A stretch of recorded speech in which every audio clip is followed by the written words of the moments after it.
Bonjour à tous, bienvenue dans ce nouvel épisode de Live Stories qui est le premier épisode de la saison 2. Donc je suis ravie de vous retrouver pour cette deuxième saison. Qu'est-ce qui va se passer? Eh bien, je vais continuer à recevoir des experts, des personnalités du monde de l'événementiel et ensemble, on va partager des conseils et des bonnes pratiques pour vous aider à faire des événements plus impactants, plus engageants, plus créatifs, plus responsables. On va essayer de faire ça ensemble. Mais aujourd'hui, pour ce premier épisode de la saison 2, c'est un épisode un petit peu spécial. Ce n'est pas moi qui vais l'animer et je n'ai pas non plus d'invité. Donc je vais tout de suite passer la parole à Yann Cusack, qui est présentateur d'événements. Salut Agathe, salut à tous. Effectivement, Agathe, ça mute pour les intimes ou de committee. Et de l'autre côté de la barrière, aujourd'hui, tu te prêtes au jeu des questions, non seulement des miennes, mais surtout de celles et ceux qui te suivent, notamment sur LinkedIn. On va rentrer dans ton intimité, parler de tes passions, tes convictions, ta passion de l'événementiel, de l'actu, de l'événementiel, etc., etc. Voilà, c'est parti pour ce premier numéro de la saison 2. Eh bien, on y va. On y va. Je suis tout suite. Alors, on va remonter quelques années en arrière. Entre 22 et 27 ans, tu as commencé par travailler dans une agence événementielle, notamment autour de projets culturels. Alors, c'est beau, le petit palais à 6 h du mat. Je crois que c'est un beau souvenir pour toi. Tout à fait. En fait, quand j'ai fini mes études à l'ISCOM, assez vite, à travers les différents stages, j'étais assez persuadée que l'événementiel était un truc qui me plaisait. Donc, mon premier poste était dans une agence qui s'appelait État de Fête. Qui a changé de nom depuis, qui a été revendu, mais c'était vraiment une superbe aventure. Ça m'a piqué complètement à ce métier-là. Et effectivement, on était sur des événements plutôt culturels. Et j'ai eu la chance, grâce à ça, de travailler dans les lieux un peu incroyables. Et c'est un des points importants de notre métier, c'est qu'on est amené à faire des choses un peu hors du commun et dans des lieux un peu fous. Donc je me suis retrouvée à monter une réception dans le Petit Palais le matin très tôt, où on est un peu seul au monde dans cet endroit. J'ai aussi fait l'inauguration du Quai Branly. Donc pareil, je me souviens d'un moment un peu suspendu où je me suis retrouvée à 2 h du matin toute seule dans les jardins qui venaient d'être illuminés avec toute l'installation qui avait été faite par Yann Kersalé. Et donc je trouve que voilà, ces moments-là, ils contrebalancent toute la difficulté parfois de notre métier, mais de se dire on a une chance folle quand même d'être dans des lieux parfois étonnants et d'avoir ce moment un peu privilégié. Et voilà, c'était ma première expérience dans l'événementiel et qui reste quand même bien gravée. Des moments privilégiés, des lieux exceptionnels, c'est ça la magie effectivement de l'événementiel. Est-ce que c'est là qu'est née ta passion justement de l'événementiel pendant ces premières années?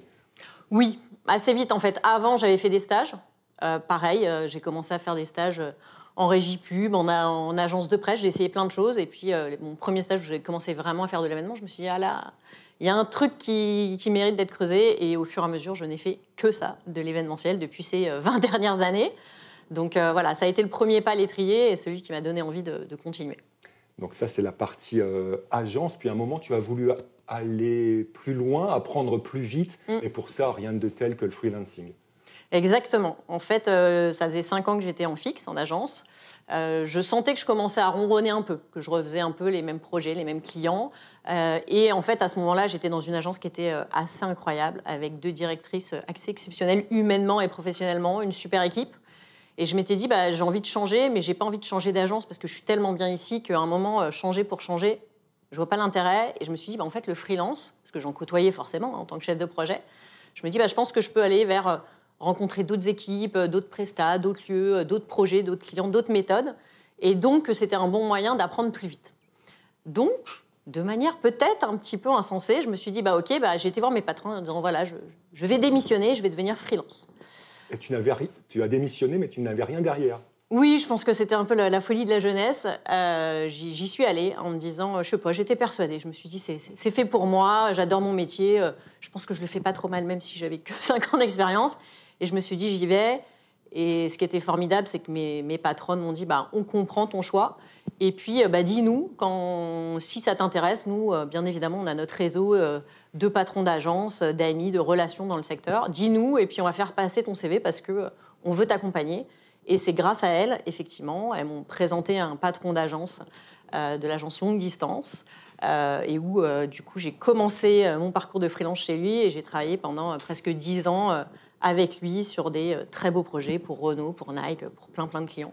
Donc voilà, ça s'est lancé comme ça, le freelance, et c'est vraiment le format qui me correspondait le mieux, quoi. Grâce à 2 bons managers qui sont contentes quand l'un des leurs prend son envol finalement. Donc c'est elles qui t'ont aidé. Un passage également chez Ubi Bene en tant que DIRPROD. Là, tu as croisé notamment Thierry Reboul, qui, vous le savez, est à la manœuvre pour la cérémonie d'ouverture des Jeux de Paris 2024. Qu'est-ce qu'on retient de cette expérience ? C'était le dernier poste que j'ai eu avant Comity. Ubi, c'était une agence où je rêvais de travailler pendant des années. Parce que pendant que je produisais beaucoup d'événements pour Nike, l'agence longue distance pour qui je travaillais était aussi sur pas mal de projets avec Ubi, soit en partenariat, soit en compète, forcément. Et voilà, je sais qu'ils faisaient des événements grand public, des événements assez décalés. Et forcément, aimant ce métier, je me suis dit, mais j'aimerais trop y aller. Et le fait est qu'ils m'ont contacté en me disant, est-ce que tu veux venir directrice des productions de l'agence ? Donc j'ai rencontré Thierry, bien évidemment, Mickaël aussi, qui était à la direction. Et on a commencé comme ça à travailler ensemble. Et c'était assez incroyable, très très différent de tout ce que j'avais pu connaître en agence, parce qu'ils ont une approche très différente de la créativité. Et c'était un vrai challenge aussi en production, parce que c'était bien évidemment que des projets qui n'avaient jamais été faits. Un exemple autour de la scène, je crois. Oui, on travaillait déjà à l'époque, on travaillait sur Paris 2024, puisqu'ils participaient à la candidature. Donc il y avait toutes les venues du CEO à Paris et des réunions à travailler et à préparer. Et une des idées qu'avait eu Thierry, c'était de dire ça serait génial qu'on teigne la scène en bleu, blanc, rouge.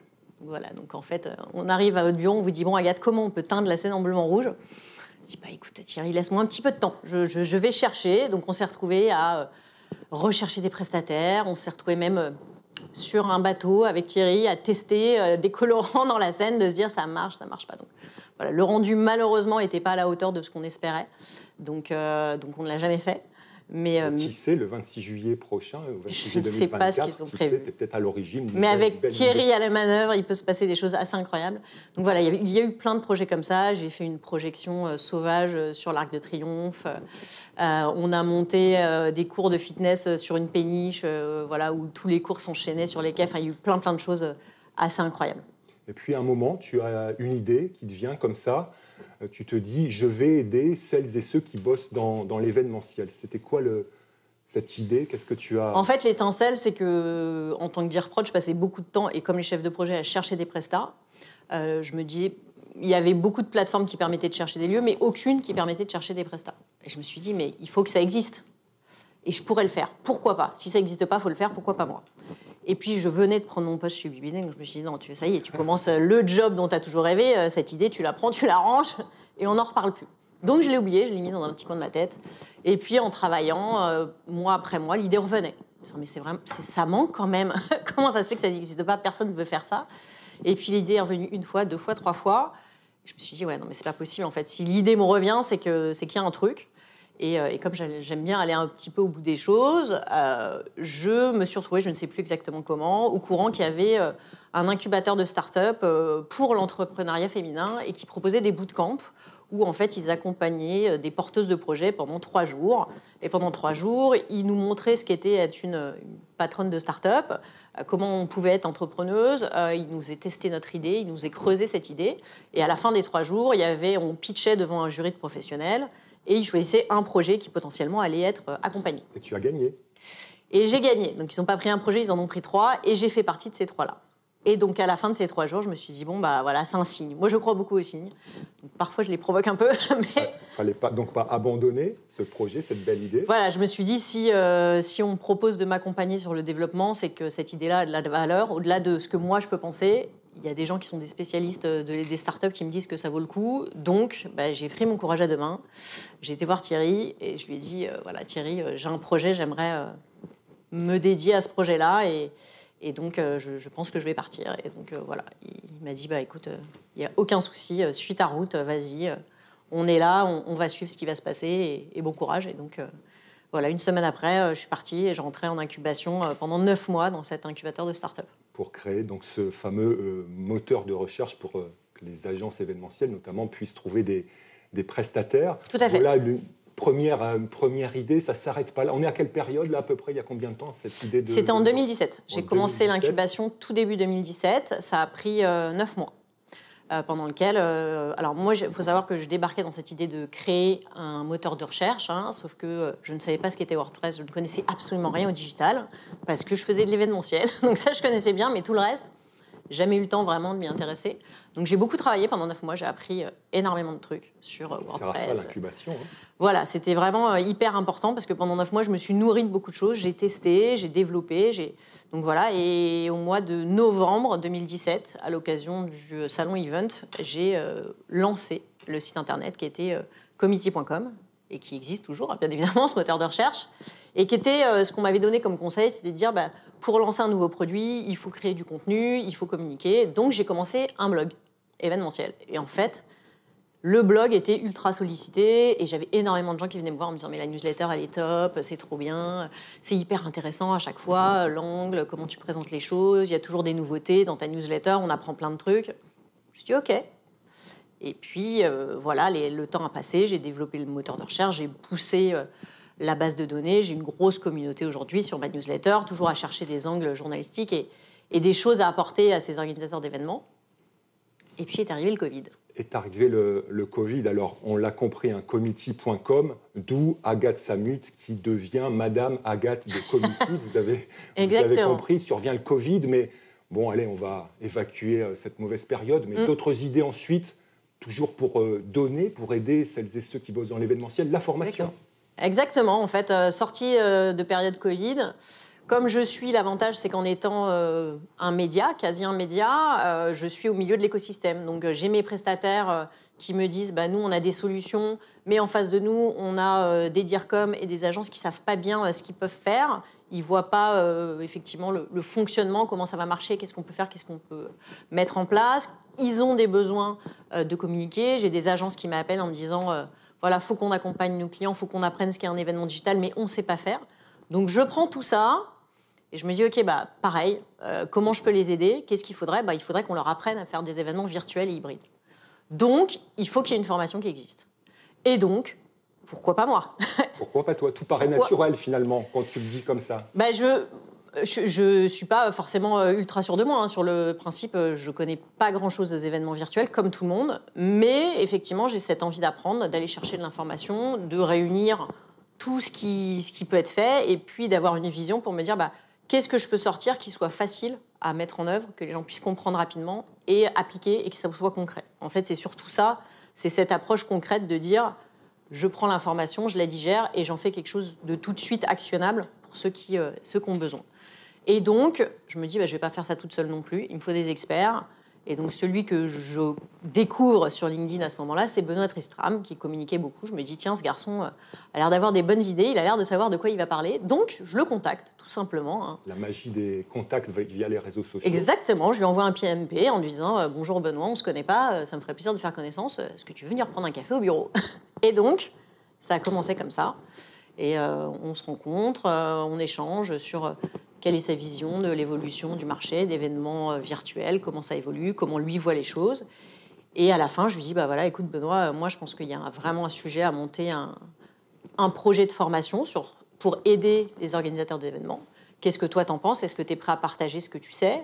Est-ce que tu es prêt à ce qu'on construise ce projet-là ensemble? Et on s'est tapé dans la main et c'est parti sur plusieurs mois de préparation. Benoît Tristram, qui est effectivement notamment concepteur, rédacteur.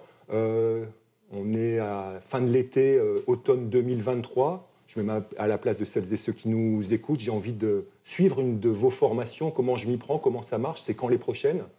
Alors aujourd'hui, on a toujours cette formation sur l'événement virtuel hybride qui a un peu plus aujourd'hui basculé sur l'hybride, forcément. Bien évidemment, le but, c'est de continuer à accompagner. Donc, on a une formation aujourd'hui sur l'utilisation de ChatGPT et l'événementiel, parce que c'est incroyable. Le jour où on apprend vraiment à l'utiliser, on se rend compte de tout le potentiel. Et j'adore aujourd'hui, quand je fais ces formations-là, on passe une demi-journée et à la fin de la matinée, tous ceux qui ont été formés, ils ont des étoiles dans les yeux en disant « mais c'est incroyable ce qu'on va pouvoir faire, je ne connaissais pas, je suis hyper content d'avoir appris à l'utiliser, ça va changer ma vie ». Donc voilà, moi c'est ça, c'est pour ça qu'aujourd'hui j'aime faire de la formation. Et c'est maintenant mon métier principal, c'est de passer de quel est le problème et comment j'aide les organisateurs d'événements à le régler en apprenant, en moi faisant toute la veille qu'ils n'ont pas le temps de faire. Cette veille, je la partage dans ma newsletter sur mes réseaux sociaux.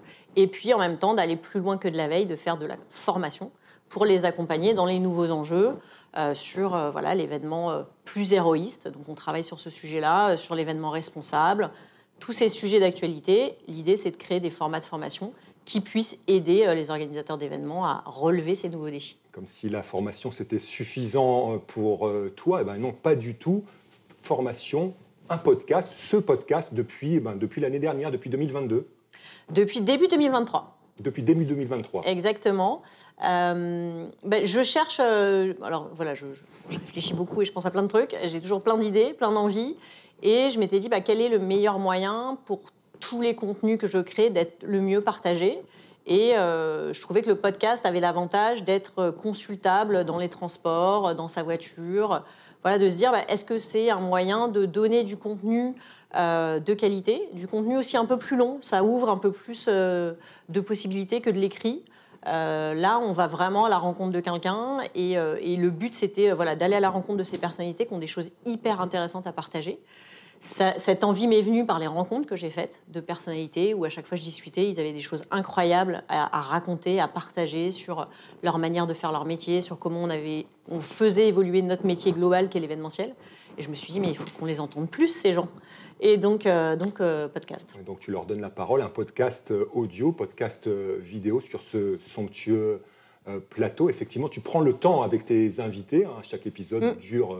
plus d'une demi-heure, entre une demi-heure et 45 minutes. Donc, tu as le temps d'installer tes invités. C'est ce qu'on fait avec toi aujourd'hui pour ce premier numéro de la saison 2. On va parler des coulisses de ce podcast. Et il y a justement des questions de tes followers. On va rentrer dans les coulisses avec Kevin Doré qui nous demande combien de temps te prend l'enregistrement d'un podcast. Comment ça se passe en gros ? Alors, comment ça se passe ? C'est plusieurs étapes et ça me prend beaucoup de temps. Pour être franche, un épisode qui va durer 45 minutes, c'est à peu près 6 à 7 heures de travail pour moi, dans le sens où d'abord, j'identifie les sujets qui m'intéressent. Donc moi, j'ai ma ligne éditoriale, je sais de quoi je veux parler.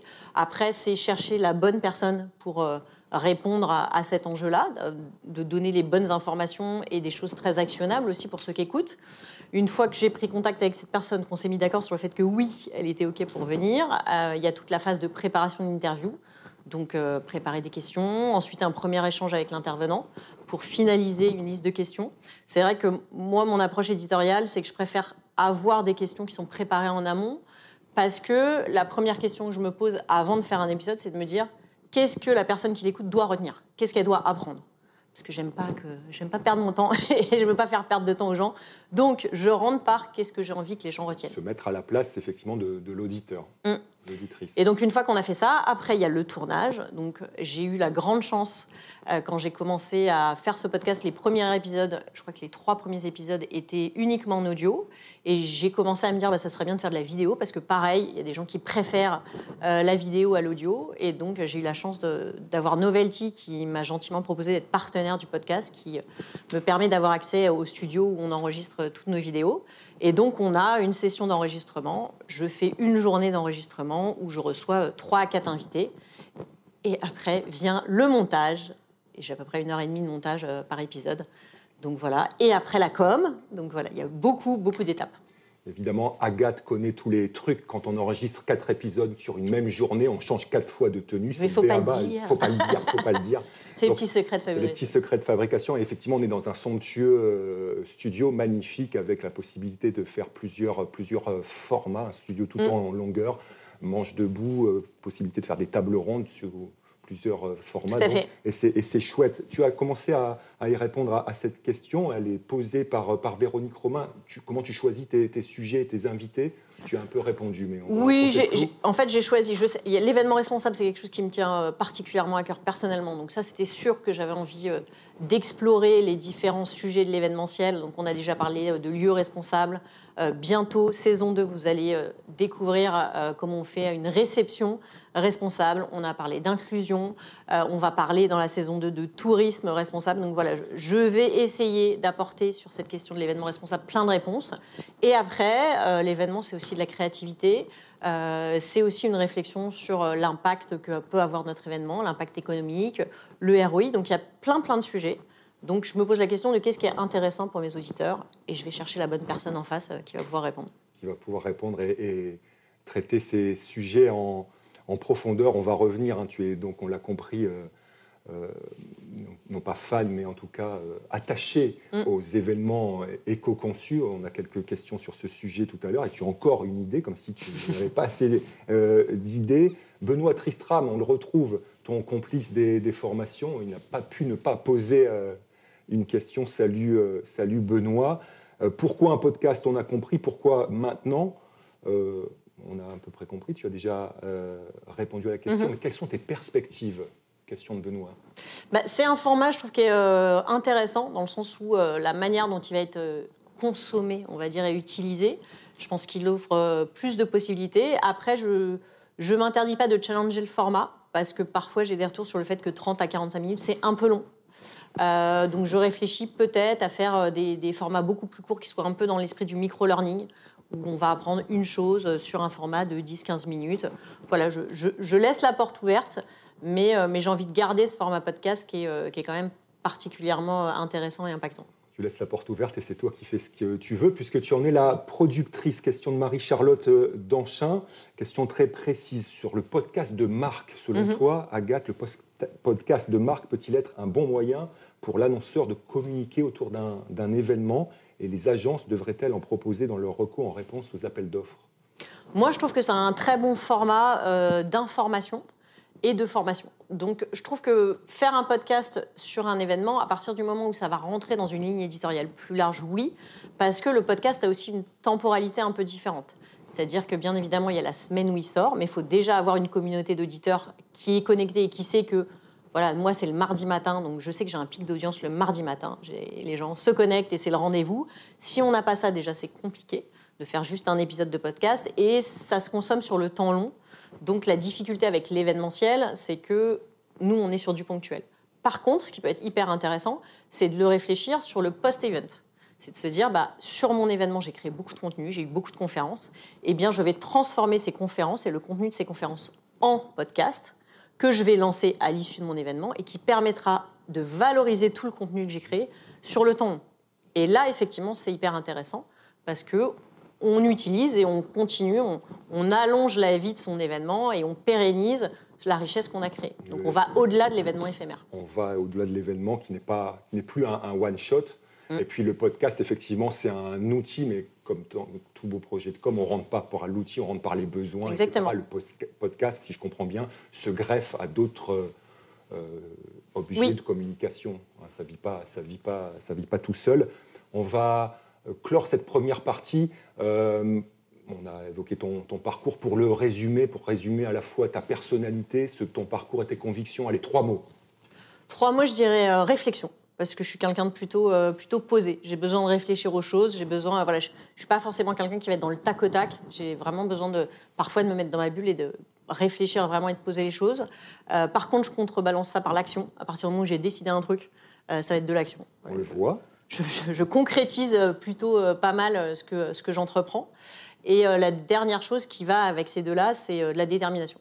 Effectivement, je me dis toujours et souvent, la première question quand j'ai une nouvelle idée, c'est de me dire qu'est-ce que j'ai à perdre à un moment, si je pense que c'est la bonne idée, s'il n'y a pas de risque vraiment important, c'est ce que j'ai fait quand je me suis lancée en freelance, c'est ce que j'ai fait quand j'ai quitté mon job pour me lancer dans l'aventure de Community. Je me disais, je sais que j'ai toujours mon métier, je suis toujours directrice de production dans l'événementiel, donc je peux toujours revenir en arrière. Je retomberai toujours sur mes pattes. Donc, quand il a fallu créer le podcast, je me suis dit, on va tester. Pourquoi pas? Voilà, donc j'avance. Les formations, c'est pareil. J'essaye de proposer des nouvelles choses. Quand j'ai des idées qui arrivent, je les fais passer au crible de c'est faisable, pas faisable. Est-ce que je suis la bonne personne pour le faire ou pas?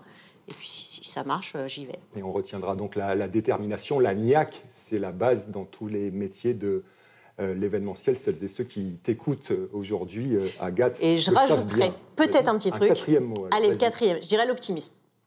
Toujours. Parce qu'il faut. Je pense que c'est dans nos métiers et dans la vie au quotidien, l'optimisme, ça change tout. On va parler marché de l'événementiel, la filière événementielle. À ton idée, elle n'est pas très reconnue, cette filière événementielle.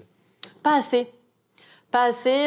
Je trouve que par rapport à la communication, le marketing, on sent dans les entreprises que c'est des choses très sérieuses, très stratégiques. L'événementiel, qui devrait être très intégré dans la stratégie des marques, est souvent un peu considéré comme au bout de la chaîne. Comme pauvre un petit peu. Oui, ouais, tout à fait. Alors que, en fait, quand on prend un peu de recul, on se rend quand même compte que, contrairement à la publicité ou aux réseaux sociaux, qui mettent le client, le consommateur à distance, parce qu'il y a un média entre les deux, l'événementiel, c'est le contact direct c'est la rencontre physique entre la marque et son utilisateur. C'est là où la personne va vivre la marque. Et je trouve que l'événement a ça d'incroyable, c'est de créer ce lien, et ce lien qui, derrière, a des vraies répercussions sur la notoriété, sur le lien qu'on a avec la marque, sur le fait qu'on va acheter cette marque-là, parce qu'elle va nous marquer, parce qu'on va l'aimer. Et je pense que cet élément-là de l'événementiel, il est hyper important et il est sous-estimé. Il est sous-estimé, ça c'est le constat. Alors est-ce que tu as des éléments de solution pour pallier à ça ? Je pense que la solution, c'est de l'intégrer beaucoup plus dans la stratégie globale de l'entreprise, de ne plus rentrer dans les événements par une réflexion qui est logistique ou qui est pratique. Vraiment penser la stratégie événementielle qui est au service de la marque, qui est l'expression de la marque, comme vont être les publicités. L'événement doit vraiment être l'image de la marque et comment on vit la marque à ce moment-là. Et puis aussi une réflexion sur la partie ROI. Parce que ça, on s'est toujours dit, l'événementiel, oui, mais bon, voilà, il y a les petits fours, tout ça, c'est sympathique, c'est convivial, mais bon, ça ne nous fait pas gagner d'argent. Ce qui est faux. On a des difficultés à le traquer, mais aujourd'hui, avec le digital, c'est quand même beaucoup plus facile qu'il y a 15 ans.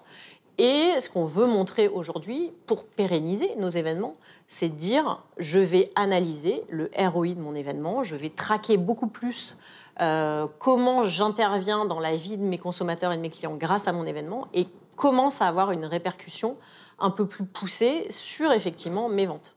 Donc la mesure du ROI, du retour sur investissement. Exactement. Tu as des tips là-dessus. C'est vrai que c'est assez difficile à mesurer, un retour sur investissement après un événementiel. Des idées ou des choses qui existent.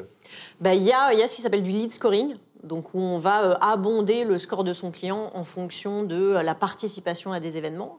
Je pense qu'il y a une réflexion globale sur les objectifs, qu'est-ce qu'on attend d'un événement, comment on évalue l'atteinte de ces objectifs. La bonne question à se poser, c'est à partir de quel moment je peux dire que mon événement est un succès. Et le fait de dire j'ai eu beaucoup de monde, je ne pense pas que ça soit un objectif en soi. C'est plus quelle est la qualité du rapport que j'ai mis en place et d'essayer de traquer beaucoup plus, de se dire effectivement un client qui est venu à 3 webinaires, je peux considérer qu'il est déjà plus engagé avec ma marque que s'il n'était pas venu. Donc, je vais peut-être avoir une action commerciale spécifique vis-à-vis de lui parce qu'il a participé à plusieurs de mes événements, donc il y a ce lien qui se crée. Donc c'est avoir plus de tracking de ce qui se passe, et on peut le faire très bien aujourd'hui avec des outils entre les CRM d'événements, les CRM du marketing. C'est de connecter tout ça et du coup de remettre l'événement au cœur de la stratégie. Sur les conventions d'entreprise, est-ce que le bon vieux questionnaire en sortie de salle et son analyse, est-ce que ça marche toujours, ça, ou il y a d'autres C'est intéressant. C'est intéressant, mais ça ne suffit pas. Et c'est surtout que là, ça donne une appréciation globale sur ce qu'ils ont vécu. Ce qui est bien. Après, c'est un peu biaisé parce qu'effectivement, s'ils ont attendu un petit peu plus au vestiaire, ils vont se dire que finalement, l'événement n'était pas si bien. Mais en vrai, c'est pas ça qui entache le résultat, parce que le résultat, c'est qu'ils soient contents, mais le résultat, c'est aussi qu'ils intègrent les messages. Donc, c'est plus de comprendre, à travers l'analyse des commentaires, à travers l'analyse des quiz qui ont été faits, quels sont les signaux forts ou faibles qui ressortent de tout ça, pour mieux communiquer, si c'est des collaborateurs, de comprendre est-ce qu'ils ont plutôt interagi avec le plan commercial, est-ce qu'ils ont plutôt le plan RH a l'air de les intéresser plus spécifiquement parce qu'ils ont été à tel atelier, parce qu'ils ont fait ça. C'est d'analyser leur parcours pour essayer de mieux comprendre ce qui les intéresse pour que la communication soit mieux centrée par la suite aussi. Alors toi, Agathe, tu as un mot particulier pour décrire les freelances de l'événementiel, celles et ceux qui bossent dans l'événementiel. Ce sont et c'est presque un coup de cœur, des artisans, des artistes même. Qu'est-ce que tu veux dire par là ? En fait, c'est plus global. C'est-à-dire que par rapport à la vision qu'on a de notre métier, par par rapport à plein d'autres métiers. Si on compare avec le marketing, effectivement, ils ont des méthodes écrites, ils ont des calculs. Enfin voilà, c'est quelque chose de très sérieux. Et nous, dans l'événementiel, on est des artisans. Alors on est des créatifs, et ça c'est formidable. Il faut que ça reste. Mais ce côté artisanat, dans le sens où on refait les choses, on refait beaucoup de choses. Il y a très peu de choses qui sont automatisées, il y a très peu de méthodes qui sont posées, écrites, et ça manque un peu. Ça manque dans le sens où le fait d'automatiser certaines tâches, que ce soit de la logistique, que ce soit de la production, voilà, je suis quand même assez étonnée qu'on n'ait pas aujourd'hui un logiciel qui automatise le fait de créer son roadbook automatiquement, de gérer des listes. Enfin voilà, tout ça devrait exister pour permettre que nos experts événementiels se concentrent sur leurs points forts, c'est-à-dire leur créativité, leur expertise. Un bon dire prod, voilà, son but c'est d'avoir une vision, c'est d'avoir un carnet d'adresses, c'est d'avoir... Il y a plein de qualités qu'il faut qu'ils développent, autant que de la veille, du relationnel, de la curiosité, plutôt que de passer des heures et des heures à remplir une fiche contact, un roadbook. Tout ça, c'est des choses qui devraient se faire automatiquement. Et en fait, aujourd'hui, ça ne se fait pas. Et c'est pas normal. C'est pas normal. Alors, quand il y a des manques dans l'événementiel, il y a lumière qui s'allume dans ton esprit. Il y a quelques années, tu as créé donc ce moteur de recherche pour les prestats événementiels. On a dit que tu étais attaché à l'éco-conception des événements. Il y a un manque dans ce domaine-là. Paf, une idée. Oui, une idée. Alors, je ne la ferai pas parce que voilà, j'ai déjà beaucoup de choses sur mon plateau. Mais par exemple, je trouve qu'il serait intéressant, et donc je fais un appel à tous ceux qui seraient intéressés par y aller et monter ce projet-là, porté peut-être par l'Unimev, par l'événement, par moi, si je peux être autour de la table pour en discuter, ce serait avec grand plaisir.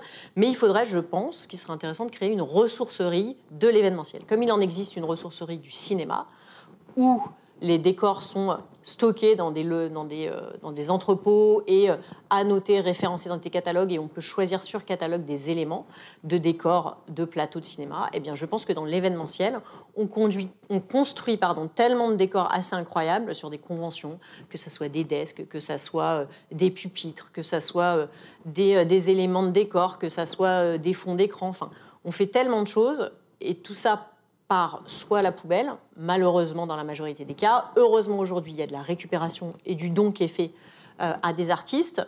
Mais est-ce qu'on n'aurait pas intérêt, à un moment, à mieux concevoir ces projets-là et à se dire, bah voilà, j'ai créé un fond de scène ou j'ai créé un desk qui est démontable parce que je l'ai conçu pour qu'il soit gardé. Et donc, du coup, il va être stocké à la ressourcerie de l'événementiel. Et en tant qu'agence ou en tant qu'entreprise, quand j'ai un petit projet sur lequel je n'ai pas de budget pour faire du sur-mesure, je vais aller sur mon catalogue en ligne, je vais choisir mon desk, il va m'être livré et ça va être formidable. Voilà une nouvelle idée signée Agathe Samut, la ressourcerie de l'événementiel. Je crois que l'appel est lancé. Vous suivez le premier épisode de la saison 2 de Live Stories. Et donc, ce n'est pas Agathe qui est à la manœuvre, mais c'est elle qui se prête au jeu de l'interviewer. On fait connaissance avec elle depuis une demi-heure maintenant. Son parcours, ses convictions, ses passions. Je te propose maintenant de jouer à un jeu. Si tu acceptes, est-ce que tu es prête à jouer au Li-Li-Li ? Qu'est-ce que c'est ? Vas-y. Alors, premier lit, un livre à nous conseiller, un livre de chevet, soit un roman, un livre sur l'événementiel, etc. Est-ce que tu as des choses à nous suggérer ? Alors, moi, je lis pas mal de livres sur le développement personnel. Donc, j'ai bien aimé le livre que j'ai lu cet été, qui était « Ma deuxième vie a commencé le jour où j'ai compris que je n'en avais qu'une ». Et donc, je trouve ça, je me pose beaucoup de questions sur cette question de l'équilibre, vie pro, vie perso, sur comment on peut arriver à vivre la meilleure vie pour soi. Et donc, ça fait partie des choses que j'ai lues récemment et qui étaient assez intéressantes. Vous constatez que l'émission n'est pas préparée, parce que si elle avait été préparée, j'aurais eu le bouquin avec moi, j'aurais montré le bouquin à la caméra et on aurait cité le nom de l'éditeur, mais en tout cas, on retient le titre. Tu me l'avais pas dit, le Li-Li, là. Le Li-Li. Deuxième lit, un lieu où tu te ressources, un lieu que tu souhaites nous faire découvrir à 500 mètres d'ici ou à l'autre bout du monde. Je suis une grande fan de voyage.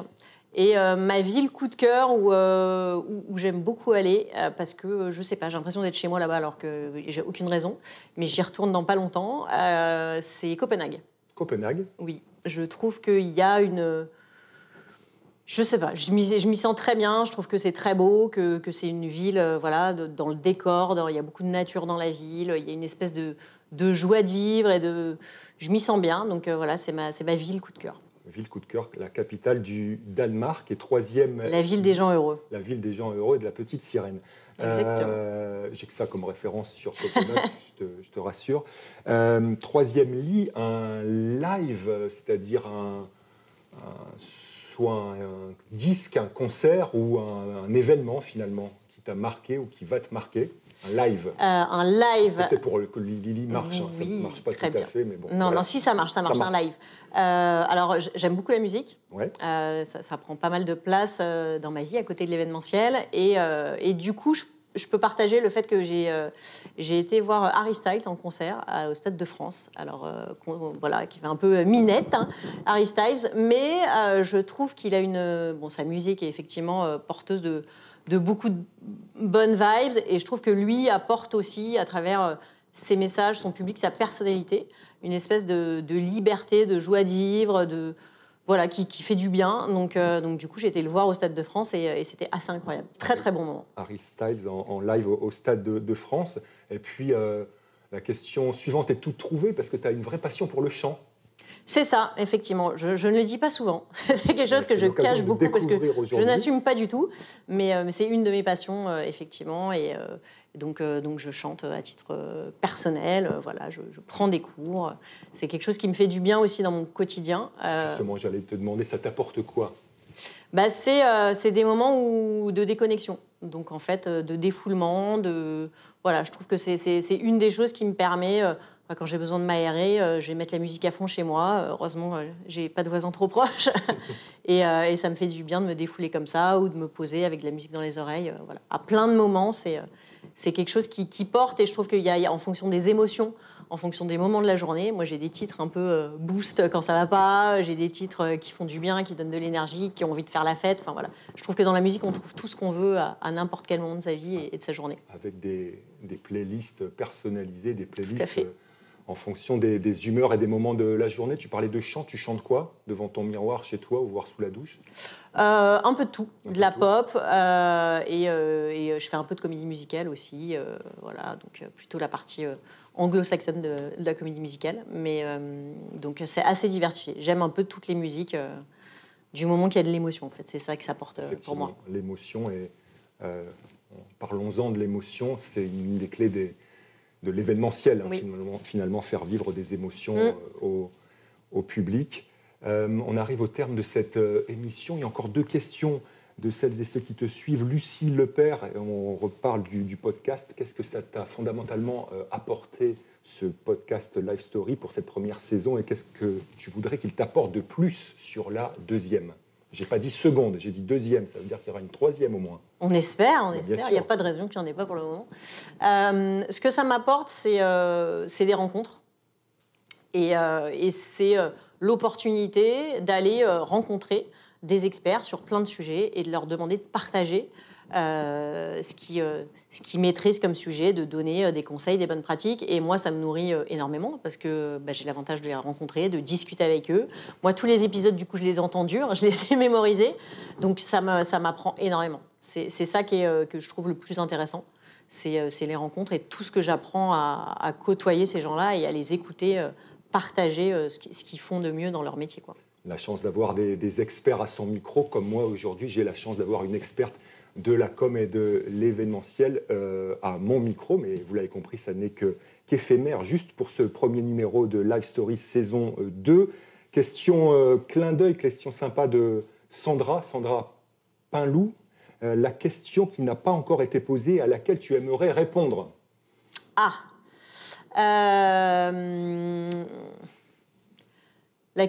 C'est peut-être de savoir, est-ce que ça me manque, l'événementiel ? Est-ce que le terrain me manque ? Parce que c'était vraiment ça ce qui me plaisait le plus.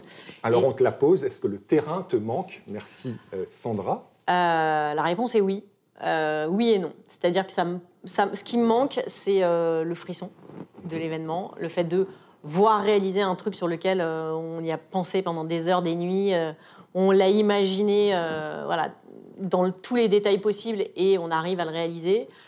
C'est tout ce qui peut se passer sur un live, sur un montage, le relationnel avec les équipes, que ce soit les techniciens, que ce soit les décos. Enfin, moi, j'adorais être sur le terrain et faire les montages parce qu'il y avait cette relation humaine. Tout ce qu'on a pu vivre avec les équipes, moi, ça me manque de travailler avec mes DIRTech préférés, mes dialogues préférés. Voilà, ça manque un peu aujourd'hui. Mais à côté de ça, je contrebalance parce que j'ai le sentiment d'apporter quelque chose de différent, mais d'être utile à ce métier-là.